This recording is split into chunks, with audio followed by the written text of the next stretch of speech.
Good morning students. 11वीं वाले बच्चे, सिद्धि हिंदी विद्यालय की इस ऑनलाइन क्लासेस में आपका हार्दिक स्वागत है। अब बच्चों यहाँ पे हमारा ये जो लेसन था मियां नसरुद्दीन, दूसरा पार्ट, जो लेखिका थी कृष्णा सोबती, वो पाठ के प्रश्नोत्तर की चर्चा हमने करीबन कर ली है और मैंने आपको बता भी दिया है कितने कितने प्रश्नोत्तर हमें करने हैं। अब यहाँ पे बच्चों हम तीसरे पार्ट की शुरुआत करते हैं। ये पार्ट खत्म होगा, उसके बाद एक काव्य को देखेंगे, ठीक है। अब यहाँ पे सबसे पहले मैं आपको बता दूं कि ये तीसरा पार्ट जो है वो उसके ऊपर एक फ़िल्म बनाई गई है। जैसे जैसे हम पार्ट पढ़ेंगे वैसे वैसे हम देखेंगे कि फिल्म हम 3 घंटे 2 घंटे में देख लेते हैं, पैसे भरते हैं और फिल्म देखते हैं। लेकिन एक फ़िल्म बनाने के लिए कितनी मेहनत करनी पड़ती है, पहले तो उसकी स्टोरी लिखनी पड़ती है। तो ये सारी बातें हम इस पार्ट के माध्यम से समझेंगे। यहाँ पर आपके पास किताब है बच्चों, किताब होनी बहुत ज़रूरी है, अपनी किताब में देखिएगा। यहाँ पे ये जो चित्र दिखाई देता है ये सत्यजीत रॉय का है। ये सत्यजीत राय जो है यहाँ पे एक ऐसे साहित्यकार है जिनको भारत रत्न फिल्म जगत के महत्वपूर्ण सम्मान जो है ऑस्कर अवार्ड जिसको कहते हैं, ऑस्कर भी उनको प्राप्त है। इतना ही नहीं, यहाँ पे विदेशों की भी उन्होंने यात्रा की। अब सबसे पहले बच्चों पाठ पढ़ेंगे तो पाठ में यहाँ पे सबसे पहले उनका चित्र दिया गया है, आपकी किताब में है ही। अब यहाँ पे पाठ की शुरुआत करने से पहले ऊपर एक पंक्ति लिखी है, अच्छी तकनीक वह है जिसका इस्तेमाल दिखाई ना पड़े, पट कथा 16 के साक्षात्कार से। मतलब यहाँ पे इन्होंने कोई नाटक लिखा होगा, उसमें यहाँ पे ये 16 नंबर का, जैसे कि हम नहीं कोई बहुत विस्तार से, जैसे कि अंश होते हैं पहला दूसरा तीसरा चौथा पांचवा हिस्सा, तो उसमें नहीं वो सब श्लोक लिखे हुए होते हैं। बिल्कुल उसी प्रकार से यहाँ पे पटकथा 16 नंबर दिया, उसमें से ये पंक्ति ली गई है। और यहाँ पे सत्यजीत राय जो है उनका क्या कहना है कि अच्छी तकनीक वह है जिसका इस्तेमाल दिखाई ना पड़े, अर्थात ये जो तकनीक का इस्तेमाल हम करते हैं बच्चों, तो उसको हम कब अच्छा कह सकते हैं, जब उसमें कोई बदलाव हो।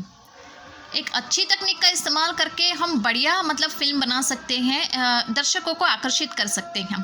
और दर्शकों को आकर्षित करने के लिए हमारे पास ऐसी कहानी, ऐसी कोई बात, ऐसा कोई मुद्दा होना चाहिए। अब यहाँ पे सबसे पहले बच्चों ये जो सत्यजीत राय है, सत्यजीत राय का परिचय हम प्राप्त कर लेते हैं। सबसे पहले तो उनका जन्म अंडरलाइन कीजिएगा, सन 1921 में कोलकाता, ब्रैकेट में लिखा है पश्चिम बंगाल, वहाँ पे उनका जन्म हुआ।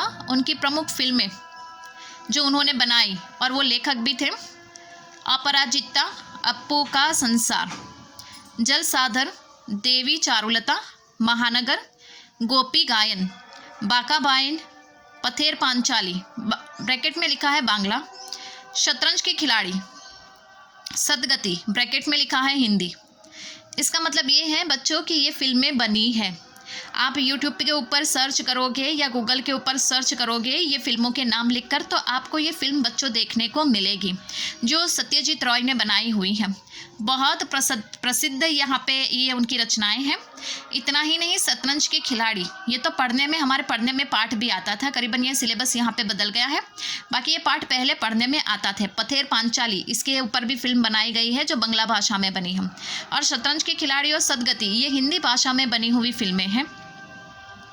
अब यहाँ पे उनकी प्रमुख रचनाएं जो उन्होंने यहाँ पे लिखी हुई हैं, प्रोफेसर शंकु के कारनामे, सोने का किला, जहांगीर की स्वर्ण मुद्रा, बादशाही अंगूठी आदि। अर्थात बच्चों कहने का मतलब ये है कि ये सब उनकी रचनाएं ही हैं जो उन्होंने लिखी, उस पर कुछ एक उन्होंने फिल्में बनाई। जो ऊपर प्रमुख फिल्में हैं ना, ये उनकी लिखी हुई ये रचनाएं हैं, उस पर उन्होंने फिल्में भी बनाई, मूवी जिसको हम पिक्चर कहते हैं। और प्रमुख रचनाएं यानी कि ये सब उन्होंने लिखा है, और उसमें से ही बहुत सारी ऐसी रचनाओं का निर्माण उन्होंने किया है।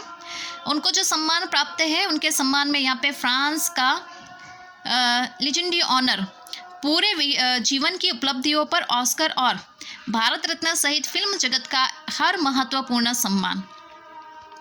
तो मतलब हम कह सकते हैं बच्चों कि प्रमुख सम्मान के रूप में यहाँ पे ये जो सत्यजीत राय है, सत्यजीत राय को यहाँ पे फिल्म की तरफ से भी बहुत सारे ऐसे उनको अवार्ड प्राप्त हुए हैं, ऑस्कर अवार्ड, जिसकी आज भी बहुत बोलबाला है। और हम जो शो देखते हैं बच्चों, उसमें भी देखते हैं कि ऑस्कर अवार्ड जो होता है वह किसी को ऐसे प्राप्त नहीं होता है, उनकी जो फिल्में होती है वो उस प्रकार की होनी चाहिए। भारत रत्न जो होता है बच्चों ऐसे ही प्राप्त नहीं होता है, और फिल्म जगत के जितने भी बड़े बड़े अवार्ड हैं ये यहाँ पे सत्यजीत रॉय को दिए गए हैं। अब यहाँ पे उनकी मृत्यु, ये वाक्य के नीचे भी, ये शब्द के नीचे भी अंडरलाइन कीजिएगा, उनकी मृत्यु। तो यहाँ पे ये बच्चों आज के इस वीडियो में हम यहाँ तक ही देखते हैं, क्योंकि उनका परिचय थोड़ा विस्तार से है, और ये जो पाठ है बच्चों ये पढ़ने में बहुत मज़ा आएगा। अब यहाँ पे ये जो सत्यजीत राय का परिचय हमने थोड़ा सा मतलब उनका जन्म, उनकी मृत्यु, उनकी फिल्में, उनकी रचनाएँ, उनका सम्मान, ये सारी बातें हमने दिखी। लेकिन सिनेमा के क्षेत्र में, फिल्म के क्षेत्र में उन्होंने कौन कौन सी ऐसी मुख्य बात उनमें है, उनकी शैली किस प्रकार से है, उनकी रचनाएँ किस प्रकार से है, वो देखेंगे। फिर बाद में मैं आपको ये जो पाठ पढ़ने वाले हैं, अप्पू के साथ 2.5 साल। सबसे पहले मैं आपको बता दूं हमारे पाठ का शीर्षक है अप्पू के साथ 2.5 साल। तो उसके भावार्थ मैं आपको बताऊंगी। बच्चों के ऊपर ये फिल्म बनी है जो बहुत ही सुंदर है। हम पढ़ेंगे तो बच्चों ऐसा लगता है कि जैसे कि कोई बच्चों की फिल्म देख रहे हों, इतनी सुंदर सी रचना उन्होंने बनाई है। तो बच्चों आज की इस वीडियो में हम यहाँ तक देखते हैं। नेक्स्ट वाले वीडियो में बाकी का फिल्म जगत के साथ उनका कौन सा परिचय किस प्रकार का है वो देखेंगे। तब तक के लिए यहाँ पे रुकते हैं। Thank you.